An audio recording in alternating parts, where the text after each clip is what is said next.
بسم اللہ الرحمن الرحیم۔ اسماء اشارات کی توضیحات و تشریحات مکمل ہو چکی۔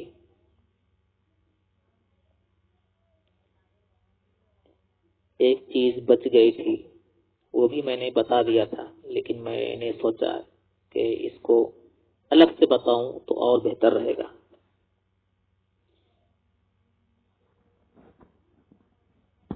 تو جیسے اسماء اشارہ ہے، تو ان اسماء اشارات پر یعنی اس کے بعد جو ہے اگر کاف حرف خطاب لگا دیا جائے تو اس کا معنی کیا پیدا ہوگا وہ آپ بخوبی جان رہے ہیں۔ میں ایک چھوٹی سی مثال دے کر سمجھانا چاہ رہا ہوں۔ جیسے آپ دیکھیں ذا پر غور کریں۔ ذا کل کتاب، ذا کمل کتاب، ذا کمل کتاب، اس طرح سے بھی پڑھیں گے آپ۔ اور ذالک الکتاب، ذالکم الکتاب، ذالکم الکتاب، ذالک الکتاب، ذالکم الکتاب، ذالکن الکتاب، ان سب کا معنی ہوا وہ کتاب۔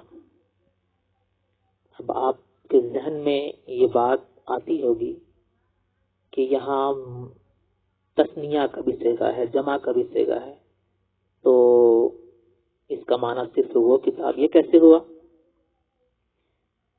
تو اس کی تشریح میں نے پہلے ہی کر دی ہے۔ دیکھیے یہاں صرف وہ کتاب، ان سبوں کا معنی کیا ہوا؟ وہ کتاب،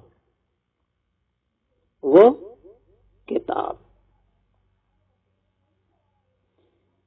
تو اب یہاں کہنے کا مطلب یہ ہے، جیسے ذاکہ ہے تو ذاکہ پہلے ذا تھا، اب اس کے بعد آپ حرف خطاب لگا دیا، آپ نے اس ذا کے بعد حرف خطاب لگایا، تو اس کا معنی یہ ہوا کہ مشار الیہ واحد مذکر ہے، مشار الیہ واحد مذکر ہے، اور جس سے بات کی جا رہی ہے وہ بھی واحد مذکر ہے، وہ بھی واحد مذکر ہے۔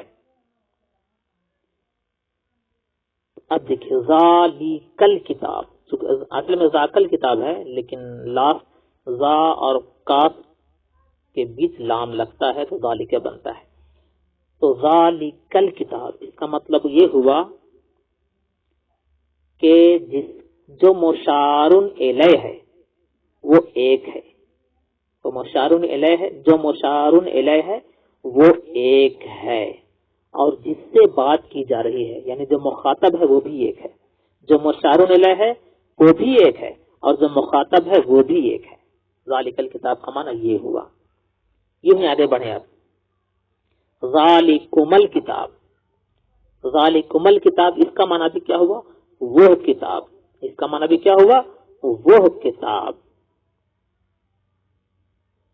اب اس کا مطلب یہ ہے کہ جس کی طرف اشارہ ہو رہا ہے یعنی جو مشار الیہ ہے وہ تو ہے ایک، لیکن جس سے خطاب کیا جا رہا ہے، جن سے بات ہو رہی ہے وہ دو مذکر ہیں، وہ دو مذکر ہیں، یعنی جن سے بات ہو رہی ہے، جن کو بتلایا جا رہا ہے، دکھلایا جا رہا ہے کہ وہ کتاب، دیکھو وہ دو کتاب، وہ کتاب، وہ کتاب، ٹھیک۔ تو جن سے بات ہو رہی ہے وہ کیا ہے؟ وہ دو مذکر ہیں، اور جس کے بارے میں بات ہو رہی ہے وہ ایک چیز ہے، اور وہ کیا ہے؟ کتاب ہے۔ چلیے اب ذالکم الکتاب، ذالکم الکتاب، اس کا معنی کیا ہوا؟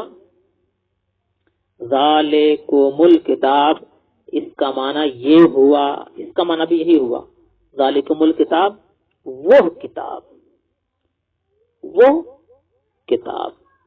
اب اس کا مطلب یہ ہوا کہ جس کے طرف اشارہ ہو رہا ہے وہ تو مشار الیہ ایک ہے، لیکن جن سے خطاب ہو رہا ہے، جن سے بات ہو رہی ہے وہ بہت سارے لوگ ہیں، اور وہ مذکر کی ذات ہے، ٹھیک ہے۔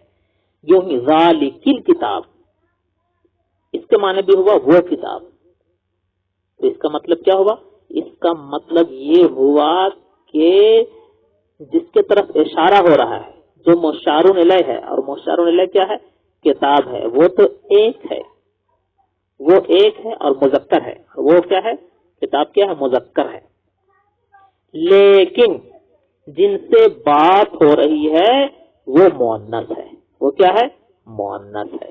ٹھیک ہے، یعنی مخاطب جو ہے مؤنث ہے. یوں ہی ذالکم الکتاب، اب چونکہ مؤنث کے بعد جو ہے یہ تثنیہ کا صیغہ ہے، یہ مؤنث کے لیے اس کو پڑھے ہیں. تو ذالکم الکتاب کا معنی کیا ہوا یہاں پر؟ یعنی جس کے طرف اشارہ ہو رہا ہے وہ ہے مذکر اور وہ ہے ایک، اور جن سے باتیں ہو رہی ہیں، جن سے باتیں کی جا رہی ہیں، وہ دو عورتیں ہیں. میں نے اس سے پہلے بتا دیا ہے کہ تسنیہ جو ہے مذکر و مؤنث دونوں کے لیے آتا ہے. چلیے یوں ہی ہاں تو وہاں تو ہو گیا ذالک الکتاب، ذالکم الکتاب، ذالکم الکتاب.